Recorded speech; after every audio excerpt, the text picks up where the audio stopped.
Hola amigos, hoy es 2 de junio 2022. Definitivamente el Congreso de la República de Colombia pues acaba de convertir en ley la virtualidad en la justicia que venía por el tema de pandemia desde el 2020 con el decreto 806 de ese año. La filosofía que se esgrime es el de agilizar los procesos judiciales y flexibilizar la atención a los usuarios que requieran pues el servicio de justicia. Loable, sí, importante, razones de economía, razones de agilidad se han visto pues a raíz de ese laboratorio que tuvimos de 2 años que le ha apuntado a la descongestión judicial según pues las estadísticas. Sin embargo, hubo una discusión allí y la Cámara de Representantes fue la que solicitaba que la jurisdicción penal no lo estuviera. Razón tenemos los que pues planteamos puntos de vista diferentes en torno a que en lo penal, en las sesiones de juicio oral, se haga presencial. Sin embargo, pues a petición de uno de los senadores, pues se concilió y el Congreso de la República finalmente determina que un juez penal es el encargado de considerar o no los encuentros presenciales para cuando lo crea oportuno o más conveniente. El testigo podrá entonces hacerlo presencial y las partes de manera virtual.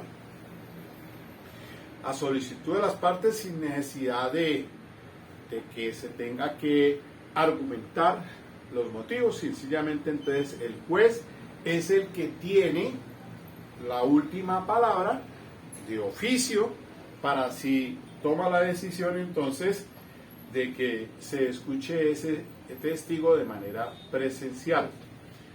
Hay razones y entiendo muy bien que para algunos casos donde el testigo no puede acudir, el perito o el experto no está en la ciudad, está localizado, ha sido trasladado, el policía que ha sido trasladado, etcétera, podría realizarse de esa manera, por las dificultades que se presentan.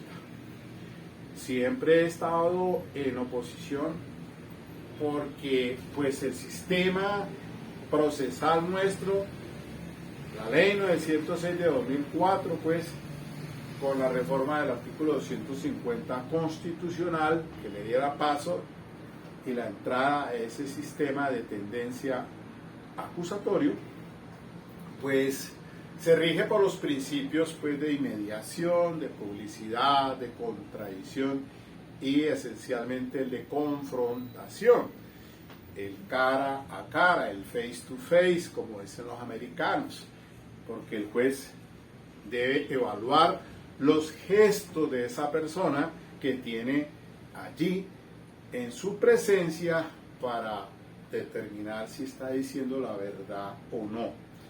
Eso fue lo que consideró entonces la Cámara de Representantes con algunos de los senadores que habían sido procesados y que se les cayó el proceso porque de cierta forma fueron los testigos de manera presencial y pudieron entonces confrontarlos y determinar entonces si estaban siendo mendaces, lo cual pues bajo este sistema virtual pues a veces se va a dificultar, y además de ello pues hemos tenido la ocasión de pues experimentar personalmente, lo digo por el caso que llevamos hace ya, vamos para 2 años, donde es una sola audiencia que se hace por mes, 1 o 2 testigos se escuchan y eso ha sido, no sé entonces la agilidad de la que está protestando la justicia. Será para otros temas,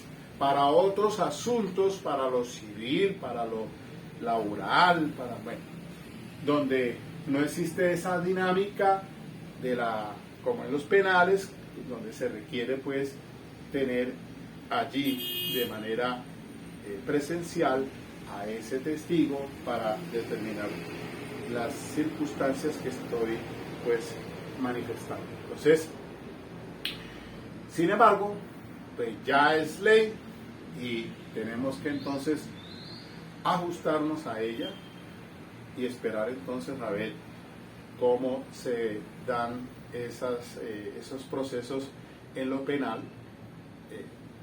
Entendamos que en lo penal pues se quiso, con la entrada en vigencia de la ley, era que los procesos que terminaran con sentencia anticipada o la negociación, entonces evitando que se fuera a juicio oral. Eso para algunos, recordemos que para algunos procesos no se da porque no hay una negociación, como si en otros asuntos, así diga usted, por ejemplo, en lo penal, en los delitos de carácter sexual, pues eso sí, normalmente va a ir hasta el juicio y hasta que quede, pues hasta la instancia final, no como en otros procesos donde puede suceder la figura de la negociación o los preacuerdos. Entonces, eso hay que también tenerlo en cuenta y considerarlo. Créame que pues la justicia penal, frente a esos procesos que se van a juicio, pues podrían tener un revés entonces. Eso es lo que quería pues socializarlos finalmente, pero ya es ley, dura les, sed lets, así está la ley y bueno, listo. Ya quedó ya quedó resuelto allí, entonces no nos queda sino pues someternos o atemperarnos a ella, acomodarnos, guste o no guste, pues está de esa manera ya aprobado por el Congreso de la República. Entonces, sin más, esperemos a ver qué va a pasar entonces para el 19 de junio. ¿Quién de los dos candidatos, si Petro o Rodolfo? Ya ahí están dadas las situaciones pues que estamos viendo, y miren ustedes la incidencia que tienen las redes sociales. Las redes sociales ocupan un papel importantísimo, créame, ese es un poder que, si se maneja como lo se están haciendo, quitan o ponen un presidente. Yo le apuesto no a la Colombia humana, sino a el señor Rodolfo Hernández, porque he escuchado planteamientos en relación con la educación para los universitarios, en el problema de los estratos sociales bajos, donde tienen que siempre obtener un crédito ante el ICETEX y que salgan sin tener oportunidad de trabajo, y para pagar esos créditos, qué problema. Entonces, ahí hay que trabajar mucho en eso, me parece a mí importante, aunque puede ser que tenga un planteamiento también interesante Petro en relación con el tema de educación. Estoy escuchando que hay unos foros abiertos en las universidades, por lo menos en la pública, aquí en la Universidad del Valle, para mirar esos aspectos de lo que sustenta el candidato Petro y el candidato Rodolfo.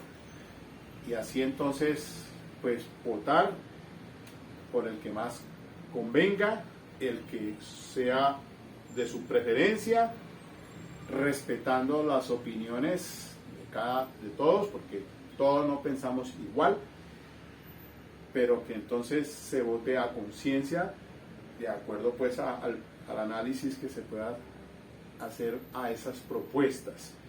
Pero pienso yo que como están las cosas,